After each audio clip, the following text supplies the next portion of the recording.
And now back to Just Energy Radio with Dr. Rita Louise.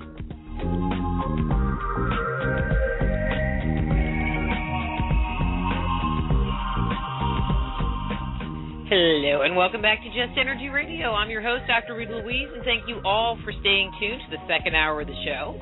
Just Energy Radio is brought to you by soulhealer.com, where you can find out about all of the services I offer, as well as products, information, articles, all kinds of stuff. And the Institute of Applied Energetics, that's www.appliedenergeticsinstitute.com, where you too can learn to become a medical intuitive counselor, or energy medicine practitioner from the comfort of your own home. And please do stop by the Just Energy Radio website, www.justenergyradio.com, and check out our over 5 years worth of archives, or sign up for our weekly newsletter so you can be kept informed of who's coming up on the show each week. So let's get Frank back on the air, because this is just a really cool and fascinating conversation. Hey, Frank, welcome back. Yes, I'm right here. Actually, so Frank is the author. The latest book that he has information in is called Lost Civilizations and Secrets of the Past, which is a compilation by New Page Books. But he also has books about Lemuria and Atlantis. One is The Lost Civilization of Lemuria, the rise and fall of the world's oldest culture, as well as The Destruction of Atlantis, compelling evidence of the sudden fall of a legendary civilization. So buy all three. Lots to read, let me tell you. And it's always a good read because, and I'm just going to kind of pitch you here a minute, Frank. Frank likes to do his research, and you always learn something from his books. So that's why I like having him on and reading his books, because they're always packed. You know, they're good for brainiac people like me. Anyway. Well, thank you, Rita. That's very kind of you. Well, it's a fact. I don't lie, so I wouldn't say it if it wasn't true. Anyway.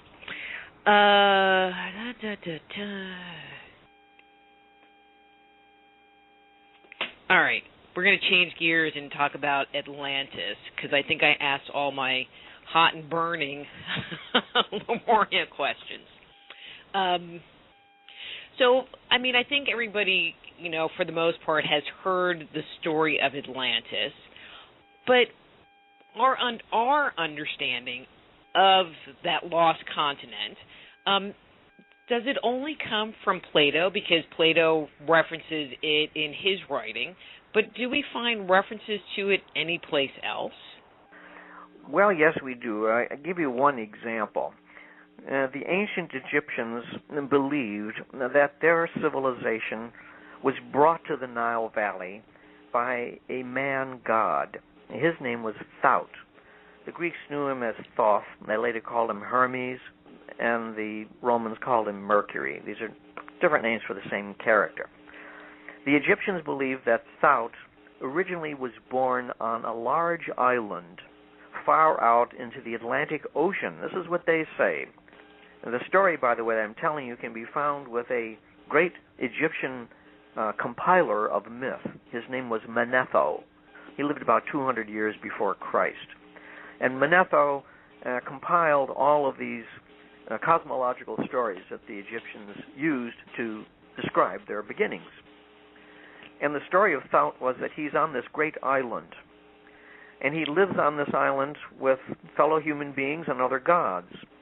And the gods share all of their knowledge with human beings, and the human beings eventually over time get so arrogant that they feel they can do without any further assistance from the immortals. And so the gods leave this island and seek to punish it by sinking it in the sea. And the island sinks into the sea. And the survivors of this watery catastrophe, including Thoth, they arrive at the Nile Delta. And Thoth has with him an artifact from this sunken island, his homeland, and this artifact is referred to as the Emerald Tablet. And the Emerald Tablet contains all of the knowledge that was stored and was accumulated on this island. And with the Emerald Tablet, Thoth then cooperates with the local people of the Nile Delta to create dynastic or Egyptian civilization. This is the Egyptian story of their origins. And the name of that island from which he came is called Sekret Aru. Sekret Aru is mentioned not only by Manetho, but also in the Egyptian Book of the Dead and other Egyptian texts, so it was pretty well known. Sekret Aru. The name Sekret Aru means field of reeds, R-E-E-D-S. A reed was used in ancient Egypt as an ink pen. They would snap off a reed, they'd file it down, they'd dip it in ink. And so if you possessed a reed and you knew how to use it, you were considered a wise person, a literate person, and therefore a field of reeds is symbolic of a very wise place, very literate location. On the other side of the world, in Mexico, the Aztecs said that their great origin, the man who brought civilization to them, was called Quetzalcoatl. Quetzalcoatl, his name means the feathered serpent. And their story is that he originated on an island in the Atlantic Ocean which suffered a natural catastrophe. It's described in the Aztec codexes. I'm thinking of one called the Mendoza Codex especially, that shows this island that the feathered serpent came from as a large volcanic island in the Atlantic.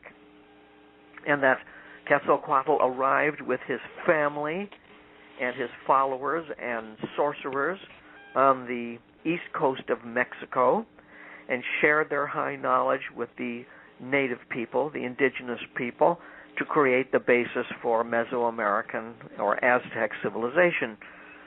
And that this feathered serpent also brought with him a stone, a magic stone, which contained all the high wisdom of his former land. And the place that he came from, this island that sank, the homeland of the feathered serpent, was referred to as Aztlan, A-Z-T-L-A-N, in Chinocha, which is the Aztec language. And the name Aztlan means field of reeds, exactly the same as Sekret Aru described by the ancient Egyptians. And the reed was used for the exact same purpose amongst the Mesoamerican and the Aztec peoples as a writing utensil. So here you have, on opposite sides of the world, two peoples who do not appear to have any direct contact at all, because the ancient Egyptians, they lived over 3,000 years before Christ. We're talking about the first dynastic builders of civilization in the Nile Valley.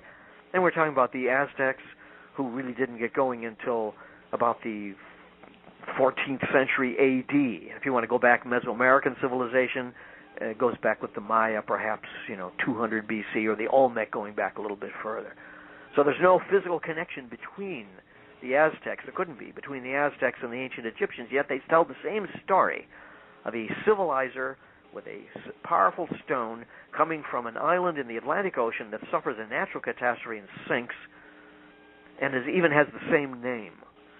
So there's no doubt that such a story could not be coincidence, and that the name Atlantis, don't forget, is Greek, just as the name Sekret Aru was Egyptian, and the name Aztlan was Aztec or Tenochtitlan. These are just cultural inflections of the same thing. The name Atlantis in Greek means the daughter of Atlas, or the daughter of the mountain, and it refers to the city of Atlantis, which was at the base, according to Plato, not too far from a large mountain. And the name of this mountain was Atlas, or Mount Atlas. So the name Atlantis means the daughter of the mountain, or the daughter of Atlas. That's the reference to the city itself. And there are numerous, hundreds perhaps, of other references to the same story about a place of high culture located on a large landmass in the Atlantic Ocean that suffers some natural catastrophe, from which survivors arrive to other parts of the world, bringing their technology to spark new civilizations. And this accounts for the similarity, the fundamental, not exact, but fundamental similarity between the step pyramids of ancient Egypt and the step pyramids of the Valley of Mexico. They're not exactly the same because the two peoples on either side, the native peoples, were different. What we see is a cultural inflection of the same impetus, the same cultural impetus that came from a common source. And we call it in the West Atlantis. There is a lot, underscore, of controversy regarding the location of Atlantis. You know, Santorini, South America. I mean, they have it everywhere except for my backyard. What have you discovered, or what do you see as probably the best location for where Atlantis existed? These various claims are not as contradictory as they may seem, because not enough physical evidence has been found so far to say for sure this is definitely Atlantis. However, all of these claims, whether they're, like you said, in Santorini or elsewhere, some have identified islands off the coast of Sweden, even with Atlantis, there's nothing contradictory about these because they appear all to have been influenced by Atlantean culture bearers over time. Trying to establish physically the location of Atlantis today is like trying to identify a body in a murder case that has not been located. There is abundant circumstantial evidence to put on a good case, and many murder cases are put on with circumstantial evidence, and guilty verdicts are brought in. It's the same case with Atlantis now. The body has not been found, but the amount of evidence is so huge, and then its accumulation and its totality is so gigantic that there's no doubt that such a place existed. What is lacking today is not just the ruins that are missing of Atlantis, but the technology necessary to find them. It isn't necessary just to go into a diving bell or under the bottom of under the surface of the Atlantic Ocean with a window and there's Atlantis, or go into a submarine and look out the window and find Atlantis. That's just too simplistic. That's not the way it's going to be found. Well, even if it was found, they wouldn't tell us anyway. But they wouldn't. Well, it will be found someday, but the technology does not quite exist. The thing that most people don't understand is that Atlantis is not just sitting at the bottom of the ocean in pristine condition like the Taj Mahal, just set neatly at the bottom of a fishbowl. Atlantis underwent a natural catastrophe. Very little of it naturally is going to exist. It'd be the same as if a number of hydrogen bombs were set off in Lake Michigan and expecting much of Chicago to be found 5,000 years from now after such an event. Something would be found, but not very much. What has happened at the bottom of the ocean over the last few thousand years is a process known as deposition. It is constantly raining organic material. So the ruins of Atlantis are not just sitting quietly at the bottom of the ocean, they are buried under the bottom of the ocean. They have been at the bottom of the ocean for at least 3,000 years, and during that time, the last 30 centuries, this deposition has covered them with mud and silt. So what's necessary now is the technology that can penetrate that strata of silt and mud and identify them. I believe that the best place to look, I don't say that it's absolutely for sure, but I think the best place to look to answer your question of where is Atlantis is a formation known as the Horseshoe Seamount, which is about 240 miles due west of the Straits of Gibraltar, and that is pretty much where Plato said they would be. It would be. Plato says that Atlantis lay beyond the the Pillars of Hercules, which was the Greek way of saying the Straits of Gibraltar. And his implication is that they were not that far away from the Straits of Gibraltar. The implication being that Plato says that Atlantis had also control over Spain, Portugal, and North Africa. So if it was too far away, it wouldn't be able to exercise that type of control.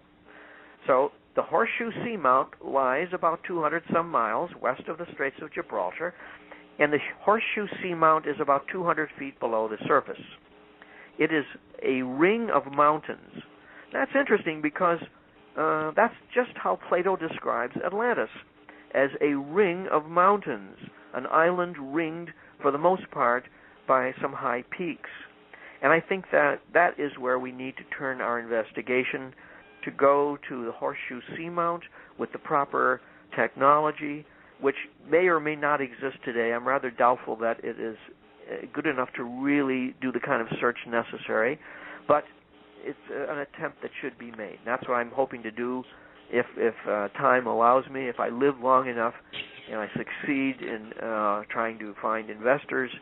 I need about $4 million. So if there's anybody out there that has an extra $4 million, let's go find Atlantis. At least I don't guarantee it. Matter of fact, it's rather dubious, but it is possible that we could find it for that. I'll write you a check. I don't know that I'd cash it, but it's sounding like Atlantis was more of a, I'm going to say, a large island as opposed to a continent. Because it seems like it would be very difficult to blow a continent up. Well, not only that. As I mentioned before, there is some evidence that Lemuria may have been a continental-sized landmass. That's a possibility. However, the Pacific Ocean is radically different than the Atlantic Ocean. We know that the Atlantic Ocean does not have the crustal strength to bear a continent.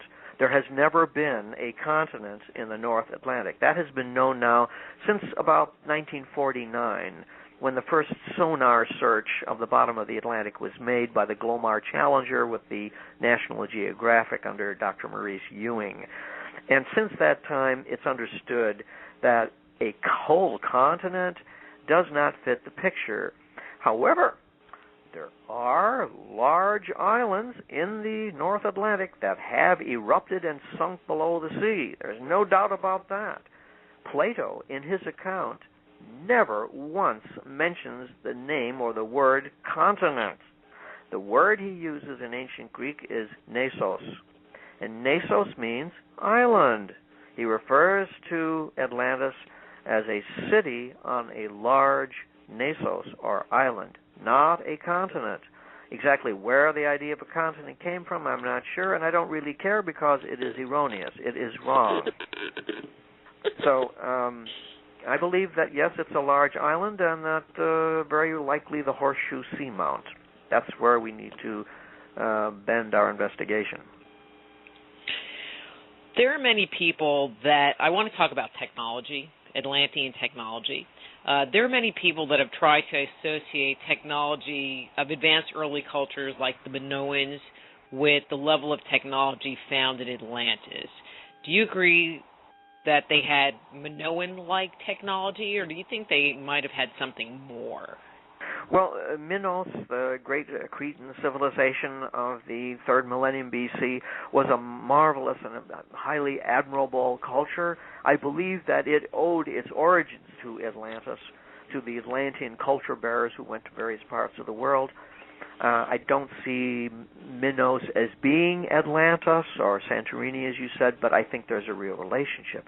The Atlanteans do appear to have had a high technology. Their technology, however, is understandable. It's not a technology where they had spaceships and things like that. I don't rule any of that out, though, either. I mean, a true scientist, which I'm striving to be, a true scientist isn't somebody who just goes to college and gets a sheepskin. A true scientist is somebody who's tried to find out the truth and keeps all cards on the table. Never says, this is impossible. The moment that someone says, oh, that's not possible, yeah, he or she has abrogated his credentials as a scientist. You always have to maintain possibilities. But the Atlantean technology, the way I see it, in its last days, was of a nature in which they were tremendous workers of metal. They were great metal workers. They were fabulous miners, way ahead of their time in their mining techniques. They extracted huge amounts of the world's highest grade copper from the Upper Peninsula of Michigan. And they were great seafarers, I think, ahead of anybody else. They were great builders of cities. And I think their technology was really quite highly advanced. Look at the Great Pyramid. The Great Pyramid, every indication of that structure indicates that it was a cooperative effort between the laboring masses of Egypt, the native peoples, and somebody who came in with some very advanced architectural ideas. So I think that in a coincidental way that the Great Pyramid of Egypt is evidence And I believe that it will be accepted someday as physical evidence of Atlantean technology, which certainly is very high. So you don't think they had like all crystal technology and all this weird stuff and they ended up blowing themselves up? Because there's that myth that's out there. That's very possible. I don't rule that out at all. As a matter of fact, I definitely conclude that the Atlanteans were interested in crystal technology. There is, this is more than Edgar Cayce, and I don't mean to demean Edgar Cayce at all. I enjoy his work very much. I find a lot of it very credible. But there are other harder pieces of evidence that indicate that the Atlanteans were interested in crystal. In the Canary Islands, which is certainly within the sphere of the direct sphere of influence of Atlantis. The Canary Islands, they had a stone, a crystal stone, which was at the center of the Guanche culture. The Guanche were the native inhabitants of the Canary Islands. By the time they were found by the Spanish and Portuguese, their culture had declined, but earlier they had a high culture, which was obviously very Atlantean. They talked about being part of an Atlantean confederacy and so on. So culture that had at its center a crystal technology is very credible. Look we have the center of our technology today is crystal also. Silicon Valley, for gosh sakes. I mean, that's crystalline technology. That's the scary thing about Atlantis, I think, is that Atlantis may not have been the first civilization. I think Lemuria was. I think Lemuria was earlier than Atlantis, definitely. But the Atlanteans were the first modern culture. They were the first, if you want to call it, industrial culture. They're very similar to what we have become and are becoming. And as a consequence, it's kind of a moral fable that we're reliving in a way, because the Atlanteans were great developers of technology, and then they became worshippers of technology. Technology is a wonderful servant, but a terrible god, and that's what the Atlanteans apparently found out. They may have abused their technology to the point that they destroyed themselves. Is that so unusual? Look, aren't we doing the same thing? Aren't we abusing our technology and destroying the natural foundations of our existence? So I think the Atlanteans went through the same cycle. It's a depressing thing. The study of human history is kind of depressing, because you see the same patterns over and over and over again, where human beings achieve great things, become so full of themselves that they think that they don't need help from anything else. They decline and wind up destroying themselves. Most cultures are not destroyed by war. Most cultures are not destroyed by natural catastrophes. Most of them, the vast majority, are suicidal. They wind up either blowing themselves up or falling through civil disorder, or a number of diseases that they themselves are responsible for. Are there any stories of giants in Atlantis, like we find in Lemuria? Yes, Ooh, very much tell. so. Yeah, the ancient Greeks, aside from Plato, referred to the followers of Atlas as giants, as titans. The titans are associated in Greek mythology with this huge war, which was called the Titomachony, which means the war of the titans against the gods. And in Greek myth is the story of this world war that took place between the Olympian gods, led by Zeus, and the Titans, who were led by Kronos. And this world war that raged for a long time was a terrible thing, and eventually the gods won. Now, some interpreters have thought, well, maybe the gods were our ancestors. They were our Athenian ancestors, and the Titans were these Atlanteans who had a previous culture that were displaced by the founders of Western civilization in ancient Greece, and we've now deified them, or since deified them, and to become Zeus and Hera and so forth. It's very interesting. In England, for example, the original name of England was Albion, and Albion was one of these giants who was defeated by the gods and was buried, they say, in a golden cave in England. And the name of Albion was applied to the entire name of what we now know as England. England, of course, is a rather modern name that came from the Angles sometime in the probably in the 2nd or 3rd century A.D. or later than that. But before that, it was known as Albion, after this giant. Atlas himself, the eponymous founder of Atlantis, is described in Greek myth as a titan, one of the giants, and he holds up the sphere of the heavens on his shoulders. That's his punishment for having fought the gods and for having lost. They assigned him as the upholder of the heavens, and he was portrayed as holding the sphere of the zodiac on his back. Well, what I think is interesting is that in mythology, the giants were always tied to technology. You know, yes, so to hear that they were on Atlantis and Atlantis had technology, ka-ching, another connection. Yeah, absolutely. Yeah, these stories of giants you find, again, around the world. You were talking earlier about these patterns, these themes that you see, and it is remarkable, isn't it, that people everywhere talk about giants, and the stories of the giants are fundamentally very similar. They're usually described as people who ruled the world before a global flood. Another example of that is in Ireland. The Irish, the pre-Celtic Irish and the early Celtic Irish knew of people called the Fomorach, also called the Fomors. And the Fomorach were regarded as the earliest settlers of Ireland. They're described as giants. This is in the book of Leinster or Leinster. I've never known exactly how to pronounce that. Maybe Leinster, which talks about the Fomorach coming from either North Africa or from that general area of the Atlantic, who settled in Ireland at the time of the Great Flood, after the Great Flood, and that they were eventually exterminated by other waves of immigrants who came into conflict with them. So it's a fascinating story here in the United States, in North America. They talk about the Yom Kodesh, and the Yom Kodesh are referred to as the red-haired giants who built these stone pyramids.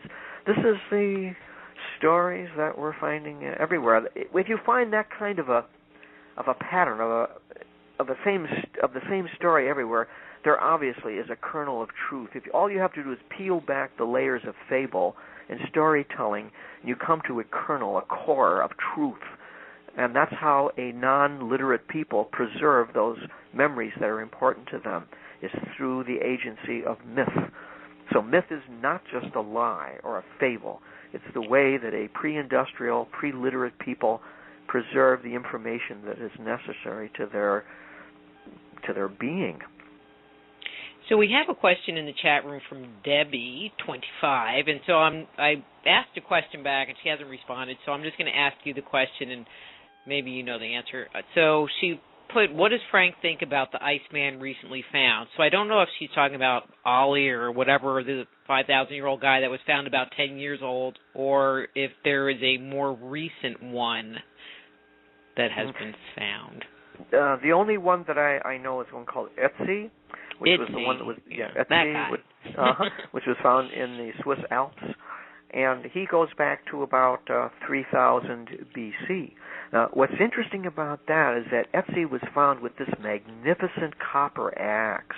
It's a huge axe, and it represents a kind of a copper that really is not native to Europe or not even native to the old world. It's a very high-grade, beautiful copper. The only place you can really get copper like that is the Upper Peninsula of Michigan here in North America. At the same time that Ötzi was killed, was walking through the Alps, is the same time that this great copper mining enterprise erupted in the Upper Peninsula of Michigan. Archaeologists have known for almost 150 years, although they don't share this information with the rest of us, that there was a magnificent copper mining company that took place 3,000 years before Christ, 5,000 years ago, in which something like 250 million tons of the world's highest grade copper was excavated and disappeared. In other words, it was exported to someplace. It's possible that Ötzi had some of the copper from the ancient copper miners. These ancient copper miners must have been Atlantean because Plato describes the people of Atlantis as being proficient above all else in copper mining. He talks about their use of orichalcum.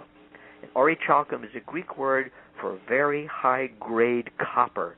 Such a high-grade copper, Plato says, that does not exist in Europe. So I believe that Ötzi very possibly had some of this high-grade copper that was being mined at the same time that he was walking through the Alps in the Upper Peninsula of Michigan. It had been shipped at a time when archaeologists say, no, nobody had any ships that could cross the Atlantic. I don't believe that's true. I think that there were great fleets. If we go back in time, we'd see great fleets of freighters leaving North America with their burden of copper and making it available to Europeans. There are, I'll say, alternative thought or ancient mystery writers that like to tie gold to early civilizations. Because you're talking about copper, and I get copper. It's actually in the historical record and in the mythic record. But what do you think about the whole gold thing? Well, it's interesting that in all of my study of gold, that it was always regarded as a sacred mineral, not a useful mineral, and not even as a decorative mineral. Gold was regarded as sacred, as holy, because it was believed to be a physical manifestation of sunlight. And most of the ancient religions were sun-oriented. Light was associated with life. Light was associated with enlightenment or piercing the darkness of ignorance. So therefore, gold was used in temples and became precious, and no one was allowed, the average person was not allowed to possess it because it was considered a precious metal in the sense that it was spiritually precious. I think that is the origin of the value of gold, because otherwise it really isn't very useful. I mean, it's too weak to be used in it for tools of any kind. It's pretty. There are other minerals that are pretty too.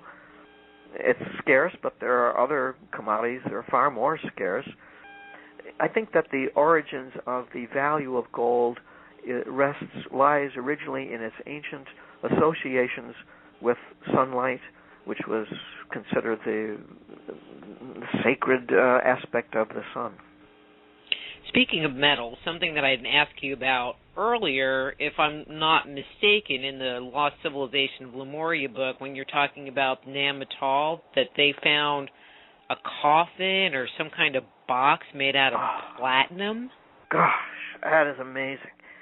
That's one of the astounding mysteries of Neanderthal, of which there are many.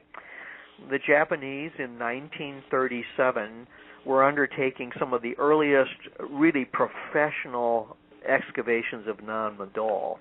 And during their excavations, they found, we don't know how many, 5 or 8, the reports are different, what appeared to be coffins or sepulchres of some kind made out of platinum. Incredible.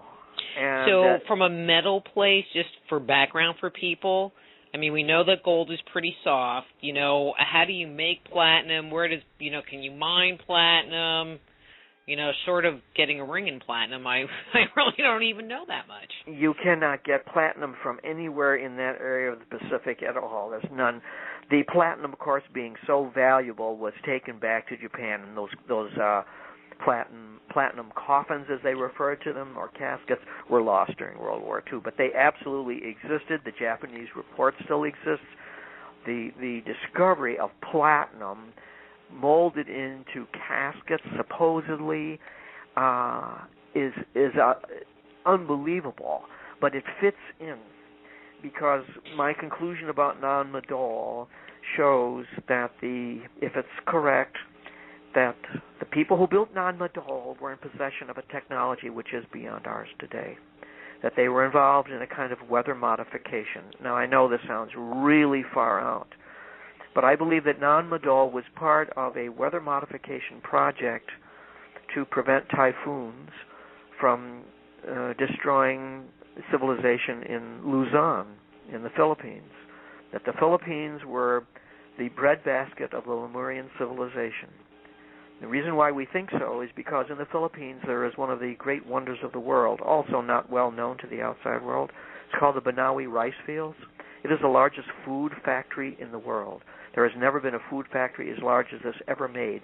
It is thousands of years old, thousands, at least 2,000, certainly much older than that. An entire valley has been sculpted by an ancient unknown people to produce enough food that would feed millions of people. This is in Luzon in the Philippines. Luzon, unfortunately, is battered by typhoons on a regular basis, highly destructive. And I believe that Nan Madol was set up specifically by the Lemurians as a weather modification device. We don't have enough time to describe it in detail here, although it is described in my book. I believe that Nan Madol was set up as a weather modification device to prevent typhoons from slamming into Luzon.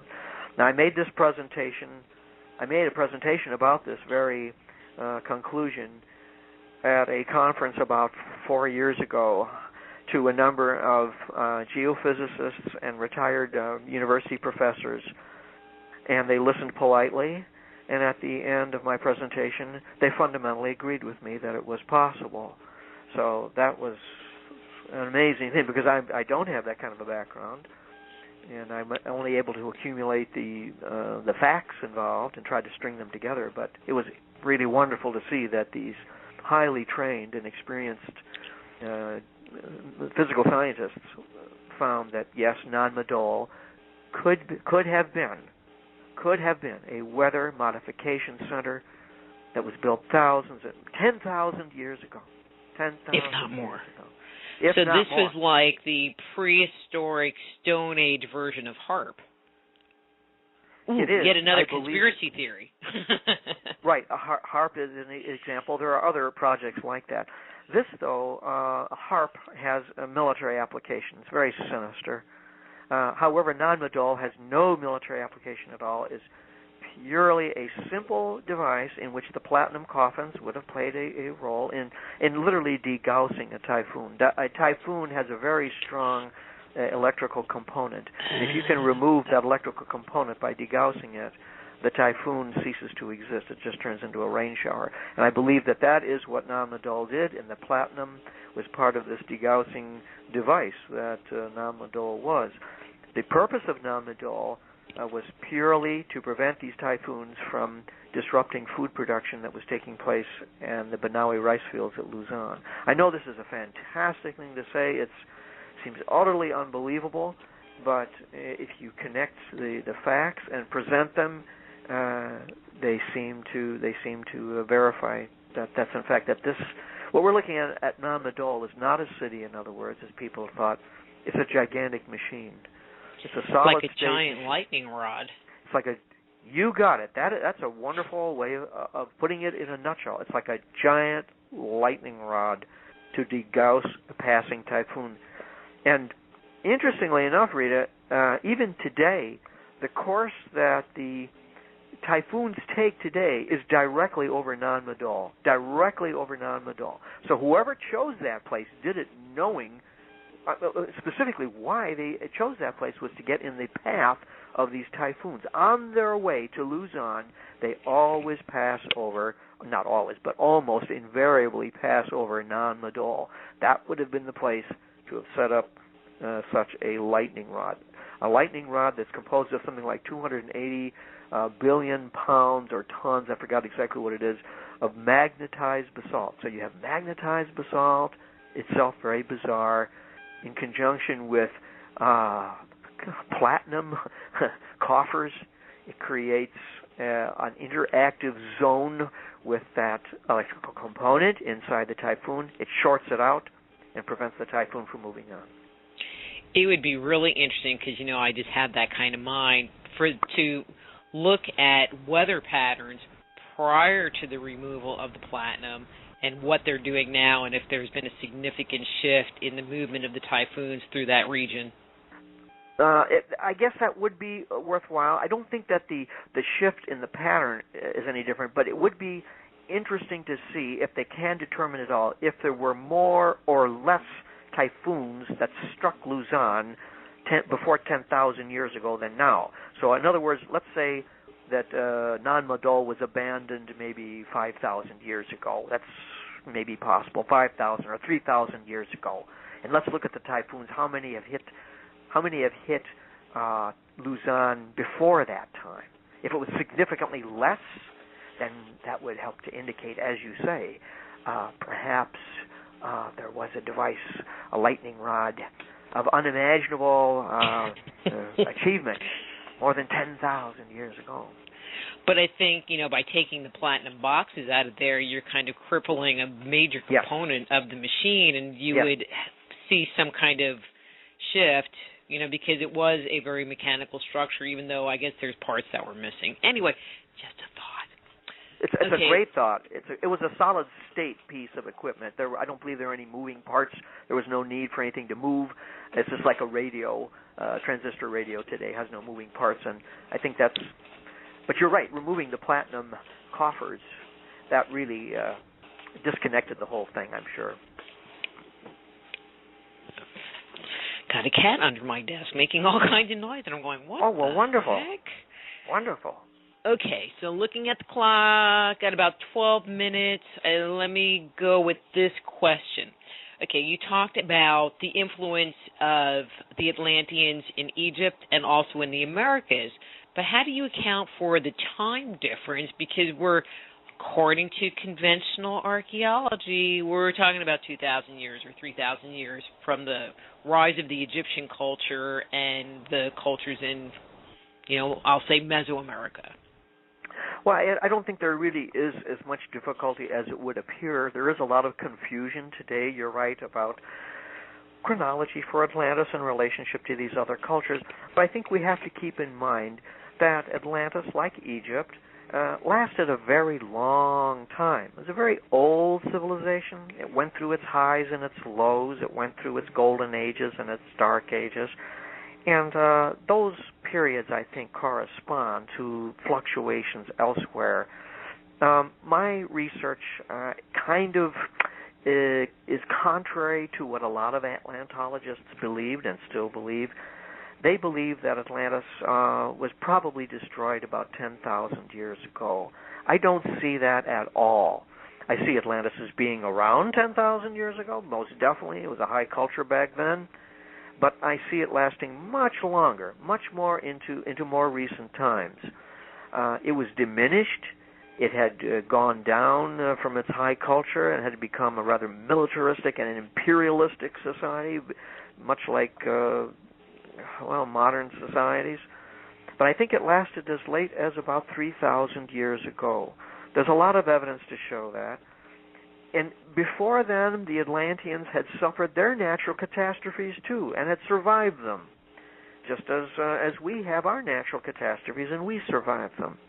And one of the big catastrophes that took place, and this is not channeled information, and certainly not theorized, it is now known with certainty that about 5,100 years ago, there was a major comet impact on the Earth. The comet itself did not hit our Earth, but it rained down a barrage of meteoric material. This happened about 3100 BC. This is a fact now. There's really no debate about that anymore. And what comet what did they name the event? You got my curiosity going here. It's called Comet Encke, E-N-C-K-E. It's no named way. after. Yes, not the same Encke that Zachariah Sitchin talks about. This is named after Rudolf Encke, who was an 18th century Swiss or German astronomer who discovered this comet. And this comet has been making close passes to our Earth for a very long time. It's a ghost of itself now because every time a comet goes around the sun, it loses more of its material. So it's barely recognizable today. It took a major astronomer like Rudolf Encke to even find the thing. It's named after him. But kind of coincidental, don't you think? Well, I don't know. Like I said, I leave all cards on the table. No, I just, the whole name thing, I just am like, okay, that's just weird. Well, the Enki that we hear about with Zechariah Sitchin, that is in the part of the Sumerian epic, and Rudolf Enki, I don't know, he might feel flattered by that. I don't know. But Comet Enki, about 5,100 years ago, made a very close pass to the Earth, did not strike the Earth, but showered down a lot of meteors and asteroids and caused major problems around the northern hemisphere. That is now known. Some of this asteroid material would appear to have struck either Atlantis or close to it. The Atlanteans survived, but a lot of them left. Conditions were rough, and they went elsewhere. That's what often happens. And some of them arrived in the Nile Valley, and they sparked dynastic civilization. I think this is where the story of Thoth comes in, where the story of the flood that the Egyptians talked about has him arriving with his fellow gods at the Nile Delta and sparking Egyptian civilization there. I think that took place at the same time. We know that Egyptian civilization began, or dynastic civilization anyway, pharaonic civilization, began about 3100 BC, and that is precisely the time that this comet made its disastrous near miss to our Earth. That's pretty interesting date. Okay. I'll just stop with that question right there. It's got my little wheels turning yet again. Okay. In both Atlantis, you've talked about this a little bit, but I'm wondering if you can kind of consolidate into a thought. Atlantis and Lemuria, what legacy comes down to us from these lost cultures, do you think? The great legacy that comes down from both of them is a mirror image of our own time, because they were humans just as we are. They weren't that much different than ourselves. And the great lesson of Lemuria is that here was a people who lived very close to nature, that we've learned a lot about their religion, their spirituality, and they were a people who had a national ethic, and this national ethic was the curing and the development of the human soul. And when you understand that, in the context of serving nature, you achieve greatness, long-term greatness.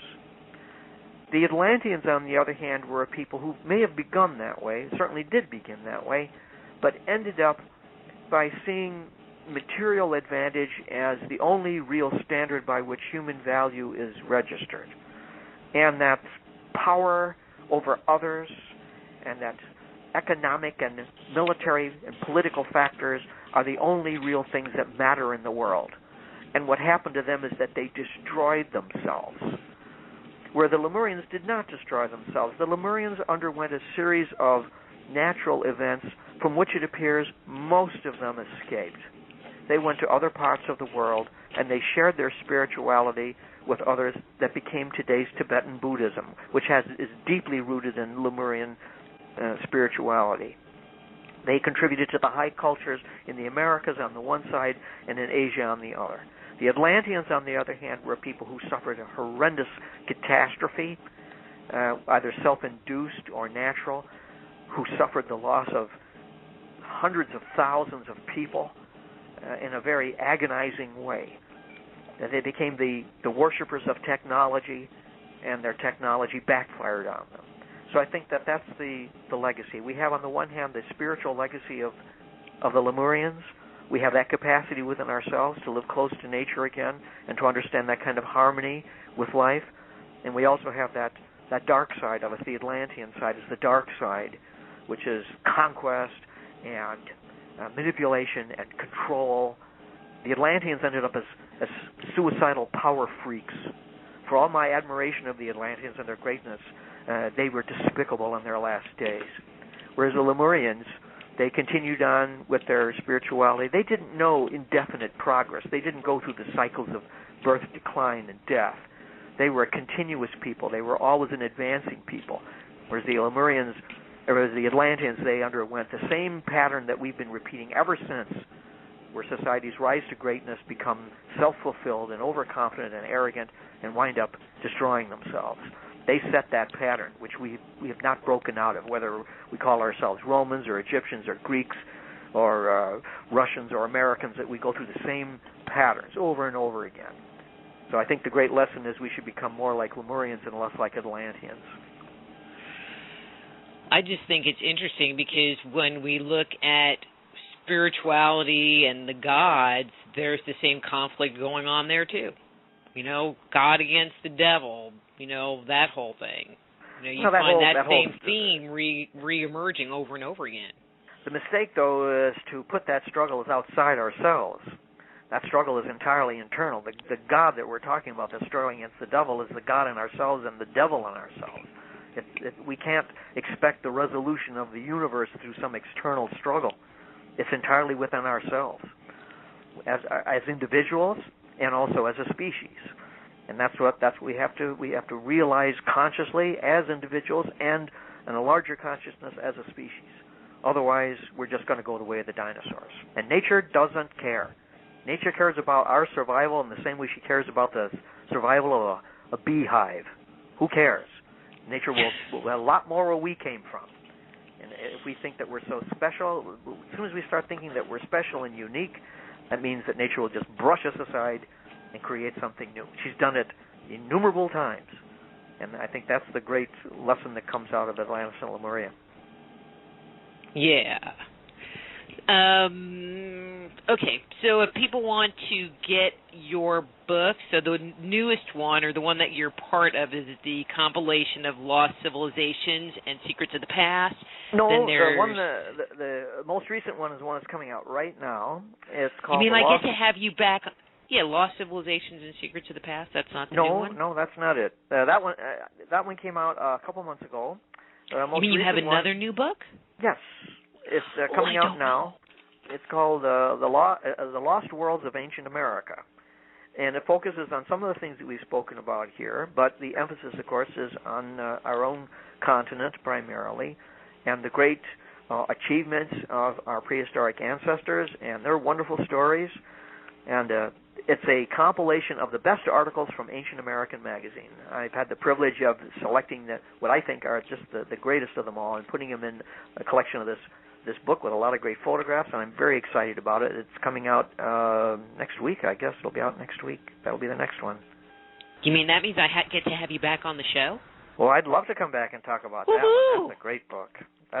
But what we're talking about is the compilation from New Page, Lost Civilization, Secrets of the Past. Mm-hmm. And then we talked about the Lost Civilization of Lemuria and the destruction of Atlantis. Right. Yeah, and then you get to come back and talk about the Americas. I would love to do that, Rita. I'm at your disposal. Well, I love having you on, Frank, because you always just are so filled with, factual information, not some weird channel thing. Uh-huh. Well, I don't put down channel material. I mean, I'm sure that there are people that are picking up on it, but I like to have the verifiable stuff, too. I like to have all of it. Well, if the information came through channeled and then you could at least validate parts of it, mm-hmm. I'd feel a lot better. Right. I think that they work together. They're complementary. You can't have only verifiable materials because they could be wrong. I admit a lot of the things I'm talking about, I could be mistaken, but for the most part, we need both. Yeah. All right, Frank. Well, I'm going to let you go. Thank you so much for coming on the show, and I'll keep in touch, and we'll get you back on here soon to talk about the new book. Thank you so much, Rita. I really appreciate it. All right, Frank. Have a good one. Bye-bye. Okay. Bye. That was Frank Joseph. Well, we talked about the names of the book. Too many to repeat right in this moment. Next week, we're going to be having Laird Scranton on talking about the Velosky, or about Velosky, who's a guy, and ancient catastrophes.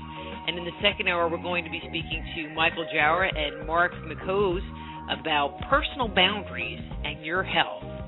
So until next week, I'm Dr. Rita Louise. This is Just Energy Radio.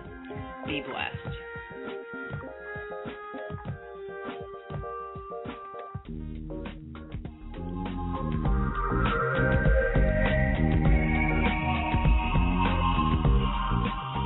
Join host Dr. Rita Louise each week at this time for Just Energy Radio.